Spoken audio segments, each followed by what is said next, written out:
ఏంటి very tasty and easy దొండకాయ కారం ఎలా చేసుకుందాం చూద్దాం. దానికోసం ఒక పావు కిలో దొండకాయలు శుభ్రంగా కడిగి రెండు వైపులా కట్ చేసేసి ఘాటు పెట్టుకొని అలా ఉంచుకోండి. తర్వాత బాండి పెట్టి కొంచెం ఆయిల్, ఒక గంట చాలండి.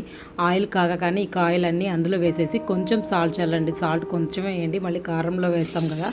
ఈ కాయలన్నీ వేసిన తర్వాత మూత పెట్టేసి ఎవ్రీ 3 మినిట్స్కి ఒకసారి కలుపుతూ ఉంచండి. 10 మినిట్స్లో ఇవి రెడీ అయిపోతాయి. మూత పెట్టాం కదా, అందులో ఉన్న వాటర్తోనే రెడీ అయిపోతాయి. ఈలోపు కారం ప్రిపేర్ చేసుకుందాం. కారము, ఉప్పు, వెల్లుల్లి, జీలకర్ర, నెక్స్ట్ కరివేపాకు, కొంచెం కొబ్బరి వేసి మిక్సీ పట్టేసేయండి. ఈ కారంని ఈ దొండకాయలు ఉడికిన తర్వాత అందులో వేసేసేయండి. చూడండి, ఇది ఎక్కువ ఆయిల్ లేకపోయినా కానీ ఫ్రై చాలా బాగుంటుంది. గట్టిపప్పులో వేడివేడి అన్నంలో కొంచెం నెయ్యి వేసుకొని తింటే అంతేనండి, ఎంత టేస్టీగా ఉంటుందో. ఈ వీడియో కనుక నచ్చినట్లయితే నా ఛానల్ని సబ్స్క్రైబ్ చేయండి.